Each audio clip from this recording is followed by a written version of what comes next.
are going to be talking about a very exciting topic, which is the transformation of Schneider Electric for the last 2 decades. This has been a really impressive journey under your tenure over the past 20 years. Schneider went from being a company of 9 billion to 38 billion, mostly a European circuit breaker manufacturer, to being really a global leader in electrification. So the first question is, how did you get the vision at the start? The sector was in a deadlock in terms of development. Still had at that time probably 2/3 of the world population didn't have the right access to energy, and at the same time the biggest source or the biggest cause for climate change. Number two, there were technologies sort of nascent which could disrupt completely the sector, namely digitization and all things about clean energy that would make the future electric and decentralized. I was finding after many years in the company that our portfolio was not future-proof and that we needed to go into a new era and that needed a lot of transformation. Finally, we are too small. We are living in a world of big, very large companies, and we were 1/5, 1/10 of the biggest of them. I was convinced that the change of the world would come from emerging countries in our sector, and today when you look at electrification, 85% is happening in emerging countries, and good news is that today it's 50% of our business.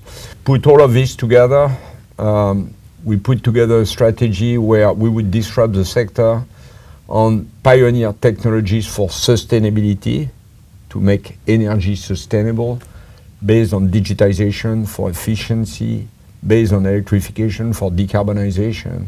I think you mentioned about a very important topic, the transformation through achieving the sustainability, digitization and electrification trends. A lot of companies are actually try to do that, but sometimes they are successful, sometimes they are not. What is the secret sauce that you are able to do that? Look, there was first the definition of a purpose, right? Of a strong purpose, and then sticking to it. I've always thought that you have to be stubborn strategically and then very agile tactically, because things never happen at the pace and at the time you thought they would.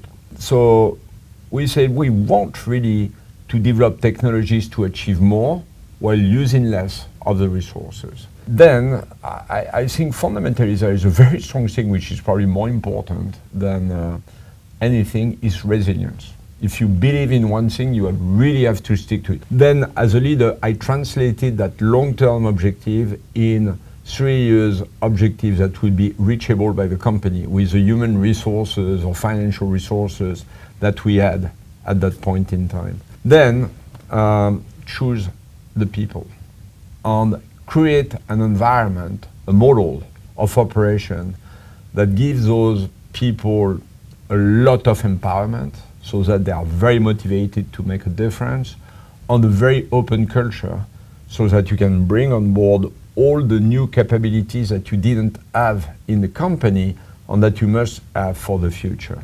You have seen all these in this 20 years of managing this company from the high. I think it's tough to stick with the purpose and values when there's a big challenge happening, like a crisis, a major crisis. How did you do that for 20 years under your leadership during these tough periods? Make no mistake, sometimes you have to make choices which you wouldn't like to do. That means you have to delay something, you have to stop, you have to abandon, because you cannot do as many things as what you would wish to do. I can't remember one year in the 20 years that was not an year of crisis. Every time there was a sort of better time for the company, I was creating the crisis. That means go to the next transformation, go to the next peak or the next thing. In 2007, I've been appointed CEO for 3 months. I face the potential acquisition of the largest player in the US, a startup, APC at that time. You've got to decide in the next coming 2 months to make or not make this acquisition. I decided we should make it. That was the largest acquisition ever done by Schneider. At the time, we were very small, got punished on the stock market for the following 3 months, probably close to be taken out. And today, that sector is 25% of our business. And it's the most successful part of our business. But this is 20 years after, actually 18 years after. So those are the moments of clarity of decision, sense of timing, not losing the opportunity, executing with a lot of agility and being very resilient. So you mentioned purpose several times and values also. I think the research that is done at HEC shows that purpose is a very strong driver for performance when it's both clear, when there is clarity about the purpose, but also when there is authenticity. And I think that you really demonstrate that you were clear, you were really resilient with this purpose, and this is probably why it led to such a great performance. But looking back at those 20 years, is there anything you would do differently today? So 3 things I would do probably differently. I would spend even more time on strategy. What's the most difficult is to define a direction, on the direction that makes your company relevant to a big problem, on a direction which attracts the best people to join you. Number 2, I would spend even more time on the field. And I think I spend a lot of time on the field, but I always built more efficiently the strategy of Schneider in front of customers and together with field people than in a room with a consultant. Finally, I would spend even more time on people, on choosing the right people for the right position, on making sure, understanding also what makes the people tick at the level of the ground. If you can find the right environment and the right incentives for people, then your work's done because the company clicks without you. Looking back, you have achieved a lot under your leadership for 20 years. But there's one question, perhaps in the students and employees in our minds. What do you expect the future leaders and employees for the next 20 years? I think we are facing a world where many geographies now have their own way of thinking and their own way of developing, which creates more diversity in what we can do.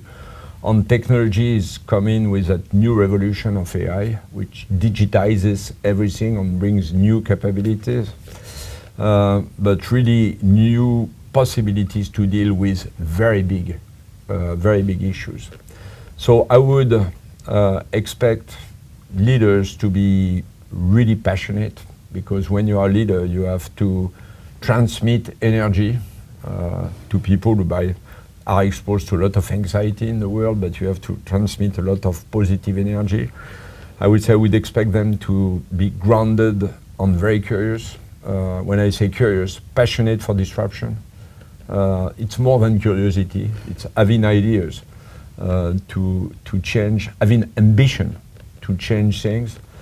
I would say to be very open. Not everybody thinks the same, and it's great. We can all learn from each other.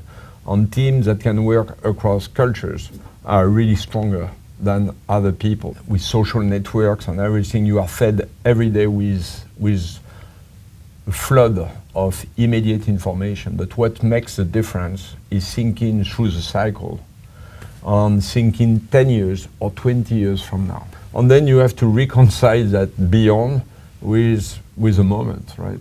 And explain to people around you the plan for the next 3 years. Thank you so much, Jean-Pascal, for sharing your insights. I also would like to emphasize how this company has gone over the past 20 years under your tenure. So the success came from, as you mentioned, purpose-driven, very strong execution, focus on people. But I would also add led with humility. And I think your story shows that humility and ambition can go hand in hand, and